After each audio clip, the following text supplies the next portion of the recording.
Et que le Seigneur vous bénisse. Mon nom c'est Moïse. Et je viens pour partager une vision, un enseignement, une parole de Dieu avec vous.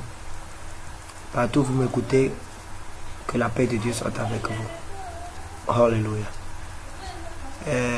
J'aimerais qu'on discute sur certaines choses concernant la mort et la résurrection de Christ. Alléluia. Gloire à Dieu. Et plusieurs personnes sont dans l'ignorance de certaines choses concernant la mort et la résurrection de Christ. Alléluia. J'aimerais vous expliquer certaines choses concernant la grâce qui se trouve dans la mort de Christ pour les croyants, pour la vie des croyants. Alléluia. Quand vous allez directement dans la parole de Romains chapitre 4 verset 25, vous allez entendre là-bas, ils ont parlé des deux termes, de la mort de Christ et de la résurrection de Christ. Alléluia. Et que le Seigneur vous bénisse.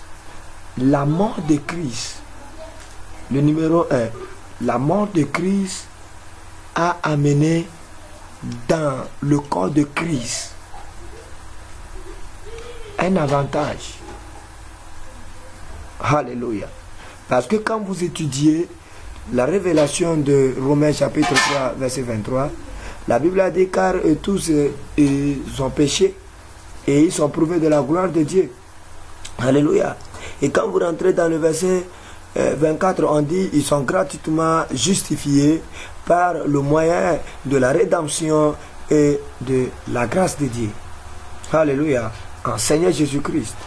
Et quand vous rentrez dans la profondeur de cette parole, vous allez découvrir certaines richesses.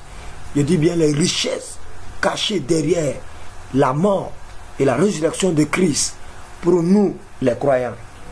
Alléluia. Vous savez, plusieurs choses fait de nous les enfants de la souffrance. Je dis bien plusieurs choses. Le Seigneur en a révélé un. Lui-même, de son vivant, il a dit, les fils de l'homme, les fils de Dieu, ceux qui sont appelés selon le dessein de Dieu, ceux qui espèrent en Dieu, sont dans la détresse, sont dans les cris, sont dans la souffrance, sont dans des douleurs. Pourquoi? À cause de fautes. Alléluia, de la connaissance. Il dit, c'est l'ignorance qui combat mon peuple. C'est l'ignorance qui rend aveugle les chrétiens. L'ignorance a une force. L'ignorance dans la vie de l'homme, numéro 1, la personne est comme un aveugle. 2, la personne est comme un sourd-muet. Un aveugle ne sait pas là où il va. Un sourd-muet n'entend pas ce qu'on lui dit. Alléluia. Que le Seigneur, dont je suis serviteur, vous ouvre l'entendement pour bénéficier de cet enseignement. Il dit le Seigneur de son vivant. La Bible a dit, un jour, Jésus-Christ parlait. Alléluia. Il disait, dans sa révélation, il disait, il y avait un agriculteur, c'est-à-dire un cultivateur qui allait dans son champ. Il dit, il tenait des graines. Alléluia. Pour aller faire la semence. Il dit, quand ces graines-là, ils les ont mis dans la poche, dans son passage, il a jeté d'autres graines le long de la voie, d'autres graines dans les cailloux. Alléluia. D'autres graines dans la brousse, là où il y a les épines, de gauche à droite. Mais d'autres graines sont tombées sur les lieux arides. Alléluia. Sur les lieux arides. Sur les lieux arides. D'autres graines sont tombées dans les cailloux.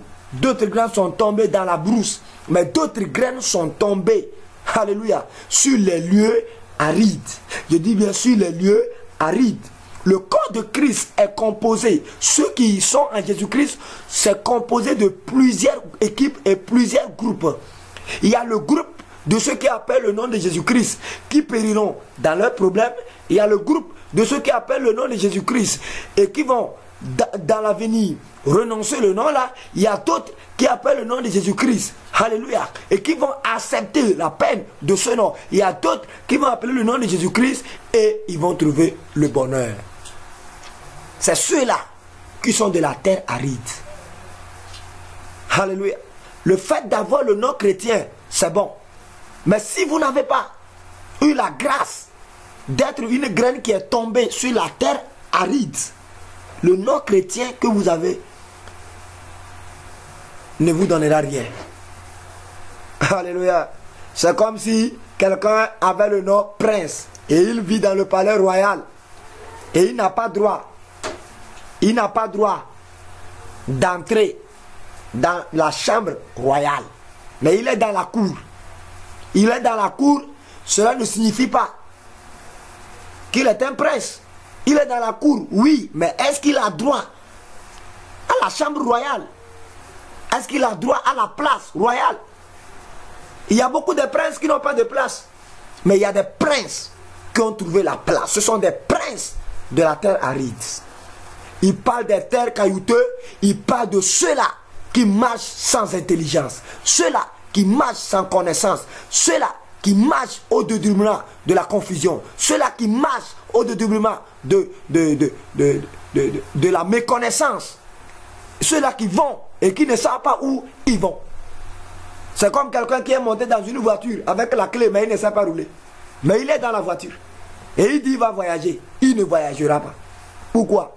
La voiture est là, la clé est là, mais celui qui est au volant ne sait pas aller à voiture. Il n'y en aura pas de la magie. Peu importe la marque de la voiture ne pourra pas bouger. C'est pour cela, la plupart des gens sont stagnants. La plupart des gens sont confrontés à des difficultés, confrontés à des problèmes, confrontés à des malheurs, pendant qu'ils sont même en Christ. C'est même le temps qu'ils ont confessé même que Jésus-Christ est Seigneur, qu'ils ont commencé à exposer leur vie à des outrages, à des malheurs, à des souffrances, à des pauvretés. Pourquoi? Ceux-là sont dans la voiture, ceux-là ont la clé en main, mais ceux-là ne sont pas des chauffeurs. Ils n'ont pas le permis. Tu donnes la voiture à quelqu'un qui n'a pas de permis, tu lui as causé encore un autre problème. Alléluia. C'est bon de suivre derrière un pasteur. C'est bon d'aller à l'église. C'est bon d'écouter la parole de Dieu. Mais est-ce que vous avez reçu le permis? Est-ce que vous avez le permis? La Bible a dit, après que Jésus-Christ a fini de faire ces gens, de donner ces gens de paraboles, ses disciples ont dit, maître, pourquoi tu nous parles en parabole? La Bible dit, Jésus a dit, vous aussi, êtes-vous sans intelligence? Êtes-vous sans intelligence? Oh, alléluia, gloire à Dieu. Êtes-vous sans intelligence? Jésus-Christ parlait de la connaissance des choses approfondies de l'esprit, de la connaissance des choses approfondies de la vie chrétienne, de la connaissance des choses approfondies de Dieu, de la connaissance des choses approfondies du supernaturel. Le christianisme ne se limite pas seulement aux choses physiques, mais aux choses spirituelles. Allons-y dans le livre de Jean chapitre 4. Et quand vous rentrez dans verset 23 à verset 24, la Bible a dit, Jésus-Christ avec la femme samaritaine, alléluia, au bord du puits de Jacob, la Bible dit, Jésus-Christ dit, la femme dit, c'est toi qui dépasses Abraham. Il dit, entre-temps, les Abraham adoraient sur cette montagne. Alléluia. Les Jacob adoraient sur cette montagne.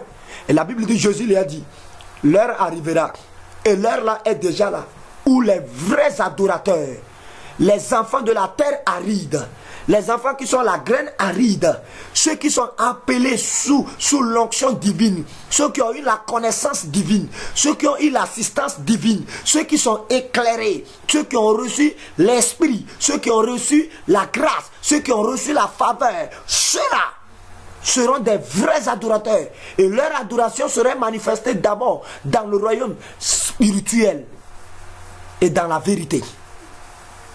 Alléluia. Dans la vérité. Quand on dit la vérité, alléluia, la vérité fait recours à une chose réelle, à une réponse affirmée, à une réponse tellement réelle, accordée, acceptée. Est-ce que vous comprenez? C'est mauvais pour quelqu'un d'être avec Dieu et de ne pas connaître ce Dieu. Est-ce que j'enseigne quelqu'un? Alléluia. Il y a beaucoup de révélations que le Seigneur me donne.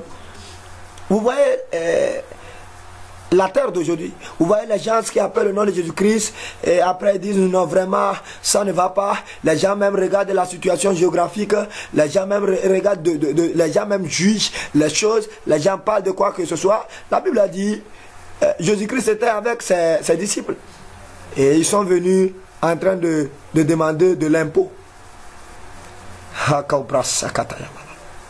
Jésus ne s'est pas confondu. La Bible dit, il a appelé un disciple, il dit, allez, à cette heure précise là, lancez la maison. Et le poisson que vous allez arrêter premièrement, déchirez ce poisson. Et prenez à l'intérieur de l'argent. Prenez ça. Et va payer pour moi et pour toi. Pour toi et pour moi. Il n'a pas regardé la situation géographique. Quand quelqu'un est sur la terre aride, j'ai dit la porte ne serait jamais fermée pour lui. Parce qu'il est écrit que quand c'est fermé devant, le derrière serait ouvert. Quand c'est fermé de la droite, la gauche serait ouvert. Donc, ceux qui sont de la terre aride sont des enfants nés avec la foi. C'est pas maintenant, ils cultivent la foi. Non, il dit nés avec la foi. Parce que la Bible a dit, alléluia, Jésus-Christ, après la résurrection, il a dit, Père, glorifie-moi de ma gloire première, la gloire que j'avais avec toi depuis le commencement. Il dit à la fin des temps, God bless you wherever you are. I bless your name. I bless the name of Jesus. I pray for you. I decree grace. I decree favor. I decree grace. You need to hear that word, because the person who don't have the comprehension to the word don't go anywhere. The grace of the Lord is real. It is the reality. But if you don't have the grace, if you don't have the spirit to understand the word, understand the spirit, because the word of God is the spirit. God is the spirit. That's why the Bible says the person who have God will demonstrate it. Hallelujah. I don't know, but I know that the grace of Lord, no man, no power, no spirit can stop the man who have the grace. The death of Jesus is the deliverance. And Jesus is raised from the dead. When he raised from the dead, is the grace of justification. Hear me. Grace will upon your life. Favor will upon your life. Anointing will upon your life. Your future is guaranteed. You will see the grace. You will see the glory. No power in your family can stop you. Because the Bible says, when God says yes, no man can say no. If you was born to that faith, is the power to you to understand very well, truly, the word of God. Je disais tantôt, ça serait difficile. Ça serait vraiment difficile pour une personne qui n'a jamais appris la conduite, de prendre la voiture et automatiquement commencer à conduire. Ça serait difficile pour quelqu'un qui n'a jamais fait la sauce de commencer à faire une sauce. Cette sauce ne serait pas mangeable. Parce qu'elle n'avait jamais appris comment le faire. Pour apprendre la vie chrétienne, nous devons, pour avoir la vie chrétienne, pour d'abord posséder la vie chrétienne, il faut d'abord étudier ça. Et comment étudier? Quand on parle d'études, on voulait faire recours à l'ancienneté. Ceux qui sont les aînés dans la foi, comment est-ce qu'ils ont marché? Comment est-ce qu'ils ont conduit leur vie? Comment étaient leurs démarches? Comment étaient leurs paroles? Qu'est-ce qu'ils faisaient? Comment Dieu les assistait? Comment Dieu faisait de tels miracles à travers Jésus? Comment Dieu faisait de tels miracles à travers Élisée, à travers Élie, à travers Moïse, à travers Esther, à travers Ruth, à travers Anne? Alléluia! Comment ces gens arrivaient à entrer dans la présence de Dieu? Comment Samuel, qui était un être humain, arrivait à rentrer dans la présence de Dieu? Comment Enoch arrivait à rentrer dans la présence de Dieu. Comme Abraham, qui est un être humain, arrivait à parler avec Dieu. Et la Bible a dit sur le mont Sinaï, Moïse était en face de Dieu. Alléluia. Donc pour posséder la gloire de Dieu, pour posséder la lumière, pour posséder l'onction, pour posséder l'autorité, il faut faire le recours aux aînés. La vie des aînés.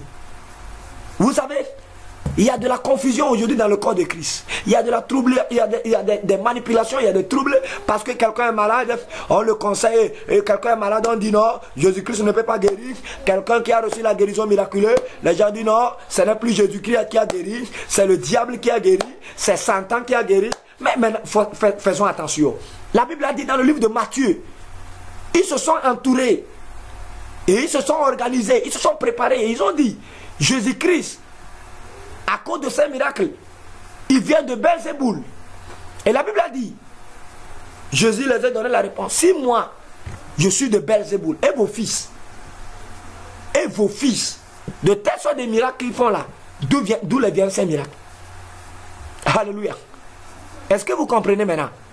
Est-ce que vous comprenez maintenant? Est-ce que le poison peut devenir sucrerie? Poison qui tue les gens peut devenir sucrerie. Ce qui tue les gens, quand tu bois, ça te tue. Ça peut devenir sucrerie dans la bouche d'un homme. Non. Non. Arrêtez de troubler votre vie. Mettez-vous sur place, comme l'Ecclésiaste a dit. Demandez d'après les anciens sentiers. La puissance vous viendra si vous avez cherché à revoir votre vie présente. Sinon le futur vous serait difficile. Quand vous allez vouloir pousser, alléluia, quand vous êtes dans les cailloux vont vous bloquer. Les cailloux c'est quoi? Les arbres qui vont empêcher, alléluia, les graines de pousser c'est quoi? C'est ceux-là qui n'ont pas la connaissance de la parole. Ce sont eux qui seront obstacles. Ce sont eux qui seront combats. Ce sont eux qui seront jaloux. Ce sont eux qui seront sorciers. Ce sont eux qui seront malins. Ce sont eux qui seront des incantations. Ceux-là qui lanceront des incantations. Ce sont eux qui combattront les David. Ceux qui n'ont pas la révélation. Ceux qui n'ont pas compris la dimension de Dieu, ceux qui n'ont pas compris la puissance, la capacité de Dieu, ce que Dieu peut faire, ce que Dieu peut produire, ce que Dieu peut, je ne sais pas, ce que Dieu peut faire. Oui, ce sont ceux qui n'ont pas compris ça, qui seront problème pour David sur le champ de bataille devant Goliath.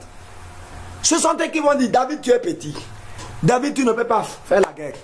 Il y a plusieurs personnes qui ont abandonné comme ça, qui ont fini leur vie comme ça, qui sont morts comme ça dans les maladies, qui sont morts dans les souffrances, qui sont morts dans les malheurs, parce que quelqu'un qui ne connaît pas la parole, qui ne connaît pas le travail, qui n'a pas étudié les aînés, les ont croisés pour les dire, non, non, non, non, Jésus ne fait pas ta chose. Jésus ne fait pas ta chose. Telle chose c'est sorcier, telle chose c'est telle chose. Mon ami, arrête, arrête. Pense. Il y a ceux-là qui sont nos aînés dans ça là, dans l'adoration. Tu n'es pas la première personne qui commence à adorer. Il y a quelqu'un qui a adoré avant toi. Comment il a pu réussir? Comment il a pu réussir? Comment Saul de Tarse, qui est un élément dangereux pour le corps de Christ, est devenu un élément utile, un élément flexible entre les mains de Dieu. Un instrument nécessaire, indispensable, à cause de la connaissance. Ok, revenons sur ce que je voulais vous expliquer. Alléluia. Je parlais tantôt de la puissance qui se trouve dans la mort de Christ. La mort de Christ, alléluia, a été une révélation sur les choses dans la vie des hommes. La Bible dit, quand vous prenez le livre d'Ésaïe 53, à partir de verset 5, on dit blessé, brisé. Blessé et brisé. Et à cause de ces maîtres sûrs, nous sommes guéris. Voici le premier signe que donne à l'humanité la mort de Christ. Nous sommes condamnés selon la révélation de Romains 3, verset 23 à cause de nos péchés. Et quand vous étudiez Romains 6, verset 23, on dit le salaire du péché, c'est la mort. Et toi combien de fois tu n'as pas péché? Combien de fois tu n'as pas convoité la femme de l'autre? Combien de fois tu n'as pas convoité le mari de quelqu'un? Combien de fois tu n'as pas pu voler? Combien de fois tu n'as pas calomnié? Combien de fois tu n'as pas insulté? Combien de fois tu n'as pas fait bagarre? Il n'y a pas petit péché. Tout péché, c'est péché. Péché, c'est péché. Péché n'a pas de couleur. Péché, c'est péché. Alléluia. Alléluia. Péché, c'est péché. Péché, c'est péché. S'asseoir au milieu des idolâtres, c'est un péché.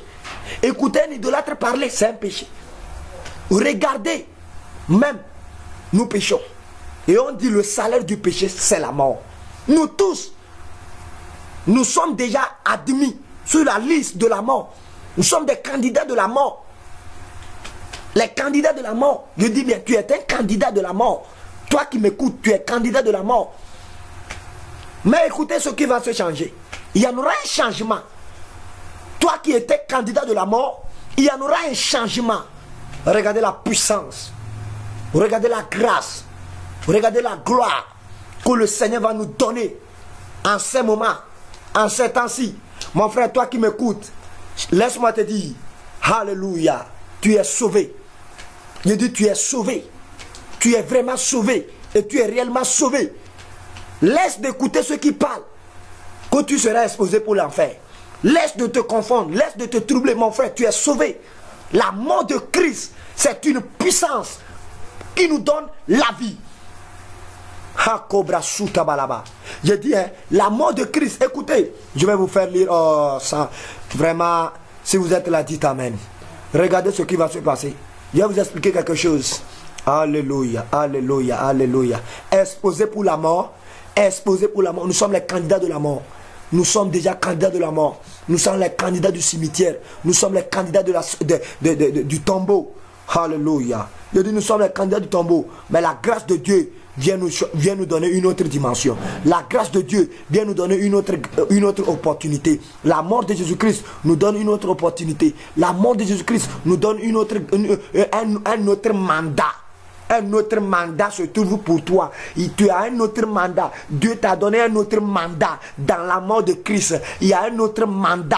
Je ne sais pas où tu es actuellement. Je ne sais pas ce que tu subis avec ton corps, avec ton âme, avec ton esprit, dans ton travail, dans ton foyer, dans ta famille, dans ton atelier. Je ne sais pas ce que tu sens. Je ne sais pas comment est-ce que tu es confondu, comment est-ce que tu es mélangé. Mais laisse-moi te dire, Dieu vient te donner un autre mandat dans la mort de son fils appelé Jésus-Christ le Nazarien.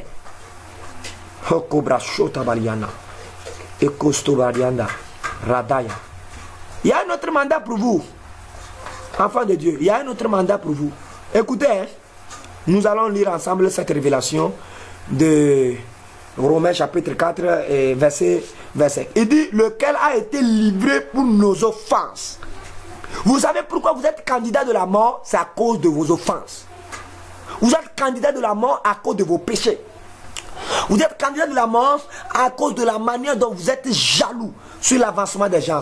Vous êtes jaloux. Il y a des jaloux, des envieux, des méchants cachés, des sorciers, des sorcières, des manipulateurs, des impudiques cachés. Vous êtes candidat de la mort. Mais regardez, quel est le don gratuit de Dieu? Le don gratuit de Dieu pour la nouvelle grâce, pour le nouveau mandat, pour la nouvelle alliance. On dit, lequel a été livré pour nos offenses. Lequel a été livré pour nos offenses. et est ressuscité pour notre justification. Livré pour nos offenses, mort pour nous. Il dit livré. Le mot livré signifie mort, qui a été tué à cause de ton enfance, qui est mort à cause de ton enfance, qui est assujetti à cause de ton enfance, qui a été lié, qui a été attaché, qui a été blessé, qui a été fouetté, celui sur qui on a craché, celui qu'on a humilié, celui qu'on a déshabillé publiquement, celui qu'on a crucifié, celui qu'on a enseveli. Alléluia. Donc la mort de Jésus-Christ est une délivrance pour un chrétien. Comme Jésus-Christ est mort, votre candidat de mort est annulé. Chantez Amen. Le candidat, tu es un candidat de mort, mais maintenant tu n'es plus candidat de mort car quelqu'un a été livré. Quelqu'un a été livré. Je dis bien, quelqu'un a été livré. Et regardez maintenant ce que la Bible dit. Regardez, oh gloire à Dieu. Regardez dans Romains 3, verset 24. Regardez ce que la Bible dit là-bas. Oh gloire à Dieu. Il dit, et ils sont gratuitement justifiés par sa grâce, par le moyen de la rédemption qui est en Jésus-Christ.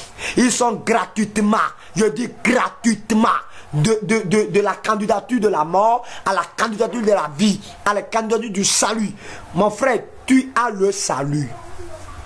Tu as le salut à un salaire gratuit.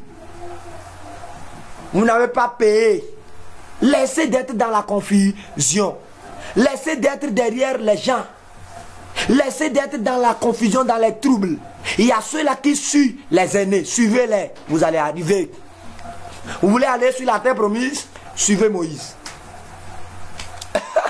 Ça arrive à un niveau. Suivez Jésus. Vous allez aller. Mais si vous ne les suivez pas, mon frère, vous n'allez pas entrer sur la terre promise. Plusieurs sont à l'église, mais ils n'entreront pas au ciel. Pourquoi? Ils n'ont pas reçu la révélation de ce mandat. Ils n'ont pas compris la puissance de la mort de Christ. Jésus est mort, toi tu es délivré, tu es guéri, tu es restauré. Alléluia. Laissez-moi vous révéler cela. Chante en main seulement. Et regardez, dans le livre de Romains chapitre 8 verset 1er, la Bible dit il n'y a donc maintenant aucune condamnation pour ceux qui sont en Christ. Ça c'est la nouvelle alliance. Dans la nouvelle alliance, il n'y a plus de condamnés. Donc c'est l'alliance de la résurrection ça. Nous avons fini avec la mort. La mort de Christ nous amène la délivrance. Parce que nous étions dans le péché, nous étions sciés, donc nous sommes sanctifiés, nous sommes purifiés avec sa mort. Maintenant sa résurrection, alléluia, nous donne l'accès dans le salut. La résurrection de Christ nous donne l'accès, je dis accès gratuit, justification gratuite. Donc la résurrection de Christ me fait un prince, héritier du royaume des cieux, héritier de la promesse, héritier de la bénédiction, héritier de la gloire, héritier de l'honneur, héritier de la joie, héritier de la paix. Maintenant je rentre gratuitement dans la paix. Donc maintenant je possède. Je ne suis plus condamné. Donc je peux toucher mon argent. Je suis sorti de la prison. Donc je peux maintenant faire ce que je veux. Je peux me promener maintenant. Je peux témoigner maintenant. Je peux louer maintenant. Soyez bénis. Soyez bénis.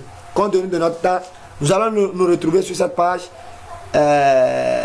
Nous allons nous retrouver sur cette page. Que le Seigneur vous bénisse. Mon nom, c'est le prophète Moïse. Je suis à Tangueta. Je bénis le nom de Dieu pour votre vie.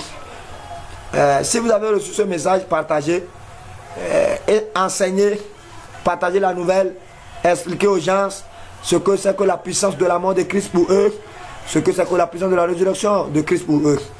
Et que le Seigneur vous bénisse. Vous êtes sauvés. Shalom. Shalom à vous.